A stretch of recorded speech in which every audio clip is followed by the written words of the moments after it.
अमरीकी सदर Donald Trump पारां ग्रीनलैंड जो कंट्रोल हासिल करण वारी ख़्वाहिश जे इज़हार बाद यूरोप ऐं ख़ासि तौर ते नेटो मुल्कनि अंदरि ॻणती वधी वई आहे। जॾहिं त अमरीकी मनसूबे जे बरख़िलाफ़ यूरोपीय यूनियन जे अहम मुल्कनि डेनमार्क जी खुली हिमायत कंदे ख़बरदार कयो आहे त नेटो जे कंहिं इलाइक़े ते अमरीकी फ़ौजी कब्ज़े जी कोशिश फ़ौजी इतिहाद जी पुॼाणी बणिजी सघे थी। इन्हीअ चितार सां गॾोगॾु कंहिं बि अमरीकी अॻराईअ खे मुंहुं ॾियण लाइ अहम यूरोपी मुल्कनि ग्रीनलैंड अंदरि पंहिंजूं फ़ौजूं पिणु मुक़ररु करणु शुरू करे ॾिनियूं आहिनि। परॾेही मीडिया मूजिबि फ्रांस पंहिंजो हिकु नंढो फ़ौजी दस्तो ग्रीनलैंड जे गादी वारे शहर न्यूवोक में मुक़ररु करे छॾियो आहे, जॾहिं त कुझु यूरोपीय मुल्क सर्वे या रीकनेसेंस मिशन तहत महदूद तइदाद में पंहिंजा फ़ौजी अहलकार डेनमार्क ऐं ग्रीनलैंड में मुक़ररु करे रहिया आहिनि। ग्रीनलैंड अंदरि Germany, Sweden, Norway, Finland, Netherland ऐं बर्तानिया समेत अहम यूरोपीय मुल्कनि जी इहा महदूद फ़ौजी मौजूदगी अहिड़े वक़्त में साम्हूं अची रही आहे जॾहिं अमरीकी सदर डोनाल्ड ट्रंप आर्कटिक ॿेट ते पंहिंजी दावा ते ज़ोर ॾेई रहियो आहे। ग्रीनलैंड अंदरि पंहिंजी फ़ौजी मुक़ररी ते फ्रांस जे सदर एमानुएल मैक्रोन चयो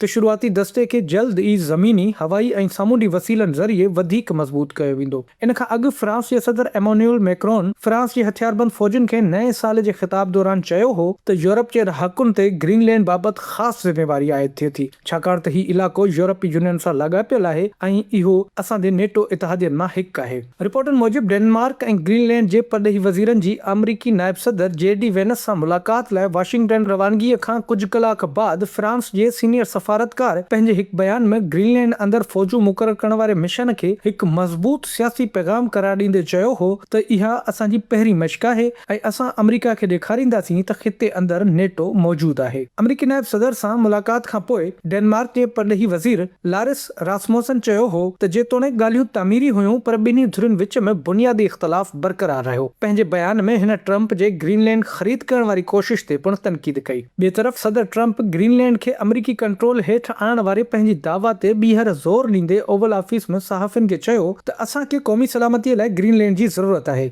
जेतोणीकि हुन ताक़त जे इस्तेमाल खे मुकमल तौरु रद्द न कयो, पर अरबा जे ॾींहुं देर सां हिन चयो त खेसि लॻे थो त डेनमार्क सां को मुआइदो तइ थी सघे थो। ट्रंप वधीक चयो त मसइलो इहो आहे त जेकॾहिं रूस या चीन ग्रीनलैंड ते कब्ज़ो करणु चाहीनि त डेनमार्क कुझु बि नथो करे सघे, पर तव्हां गुज़िरियल हफ़्ते वेनेज़ुएला में ॾिठो त असां सभु कुझु करे सघूं था। पोलैंड जे वज़ीर आज़म डोनाल्ड टस्क चयो त पोलैंड ग्रीनलैंड लाइ यूरोपी फ़ौजी मिशन में शामिल थियण जो इरादो नथो रखे, पर हुन ख़बरदार कयो त उते अमरीकी फ़ौजी मुदाख़लत हिकु सियासी आफ़त साबित थी सघे थी। हिन प्रेस कॉन्फ्रेंस दौरान चयो त नेटो जे हिकु मेंबर मुल्क जे इलाइक़े ते ॿिए नेटो मेंबर पारां तकरार या कब्ज़े जी कोशिश दुनिया जे उन निज़ाम जी पुॼाणी हूंदी जेको सालनि ताईं असांजी सलामती जी ज़मानत रहियो आहे। फिनलैंड जे दिफ़ा वारे वज़ारत जो चवणु आहे त हिन वक़्तु असां कंहिं बि ऑप्शन खे रद्द नथा करियूं, पर फ़िलहाल कंहिं ख़ासि क़दम ते गौर बि नथा करियूं, छाकाणि त ऑपरेशन अञा रिथाबंदी जे मरहले में आहे। तंहिं करे हक़ीक़त मालूम करण वारे मिशन तहत पंहिंजा ॿ फ़ौजी राब्ता ऑफिसर ग्रीनलैंड मोकिले रहिया आहियूं। आर्कटिक मुल्क फिनलैंड जे वज़ारत दिफ़ा मूजिबि ग्रीनलैंड ते नेटो कंट्रोल जी कमज़ोरी वारनि ख़दशनि सबबि असांजो मक़सदु सिर्फ़ु इतिहादी इलाइक़े जे दिफ़ा खे मज़बूत करणु आहे।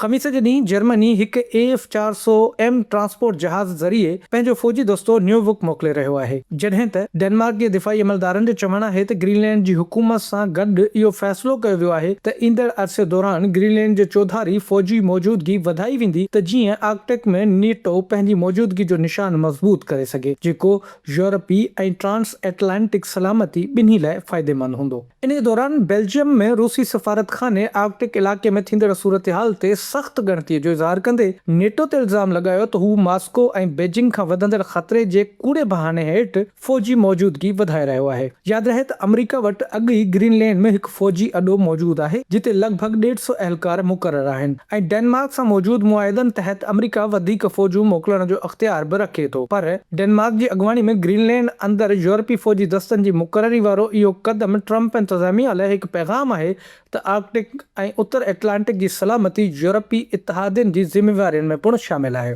स्वीडन जे वज़ीर आज़म चयो त स्वीडिश फ़ौजी ऑफिसर न्यूवोक मोकिलिया विया आहिनि, जॾहिं त 2 नॉर्वेजी फ़ौजी, हिकु बर्तानवी फ़ौजी ऑफिसर ऐं हिकु डच नेवी ऑफिसर पिणु ग्रीनलैंड रवाना कया विया आहिनि। डाउनिंग स्ट्रीट चयो आहे त बर्तानिया सदर ट्रंप जे हाई नॉर्थ जी सलामती बाबति ख़दशनि सां इतफ़ाक़ करे थो। डाउनिंग स्ट्रीट जे बयान में ॿुधायो वियो त इहो क़दम मज़बूत मश्कुनि ज़रिए रूसी जारियत ऐं चीनी सरगर्मियुनि खे रोकण जो हिसो आहे। डेनमार्क जे वज़ीर आज़म मेट फ्रेडरिक्सन ख़मीस जे ॾींहुं चयो त ग्रीनलैंड जो दिफ़ा ऐं तहफ़ुज़ समूरे नेटो इतिहाद जी गॾियल ज़िम्मेवारी आहे। हुन चयो त ग्रीनलैंड अमेरिका जी मिल्कियत बणजणु नथो चाहे। ग्रीनलैंड अमेरिका जी हुकूमत हेठि रहणु ऐं अमेरिका जो हिसो बणजणु नथो चाहे। संदसि चवणु हो त हिन वक़्तु ख़ितो हिकु जियोपॉलिटिकल बहिरान मां गुज़री रहियो आहे ऐं जेकॾहिं ग्रीनलैंड जे माण्हुनि खां संदनि राय पुछी वई त हू अमेरिका बदिरां डेनमार्क खे तरजीह ॾींदा। ट्रंप जे ग्रीनलैंड ते कंट्रोल वारे जवाब खे रद्द कंदे डेनमार्क जे परॾेही वज़ीर रास्मुसन अरबा ॾींहुं कुझु हद ताईं अमेरिकी सलामती ख़दशनि सां इतफ़ाक़ कंदे चयो त फ़िलहाल चीन या रूस तरफ़ां अहिड़ो को बि फ़ौरी ख़तरो मौजूदु नाहे जंहिंखे डेनमार्क ऐं ग्रीनलैंड मुंहुं न ॾेई सघनि। अमेरिकी परॾेही वज़ीर मार्को रूबियो सां ॻाल्हियुनि खां पोइ ग्रीनलैंड जे परॾेही वज़ीर सां गॾु मीडिया सां ॻाल्हाईंदे हिन चयो त अमेरिकी सदर जी ख़्वाहिश असांजे साम्हूं आहे, पर यकीनन असां जूं बि के रेड लाइन्स आहिनि। हीउ 2026 आहे। तव्हां माण्हुनि सां वापार त करे सघो था, पर माण्हुनि जो वापार नथा करे सघो। ॿिए पासे डेमोक्रेटिक क़यादत हेठि अमेरिकी वफ़द जुमे जे ॾींहुं डेनमार्क जो दौरो कंदो, जिते डेनिश पार्लियामेंट जे मेंबरनि सां ॻाल्हियूं पिणु कयूं वेंदियूं, जॾहिं त अमेरिकी सदर पारां ग्रीनलैंड ते कंट्रोल वारे मंसूबे बाबति डेनमार्क ऐं ग्रीनलैंड जे ख़दशनि ते पिणु ख़्यालनि जी ॾे वठि कई वेंदी।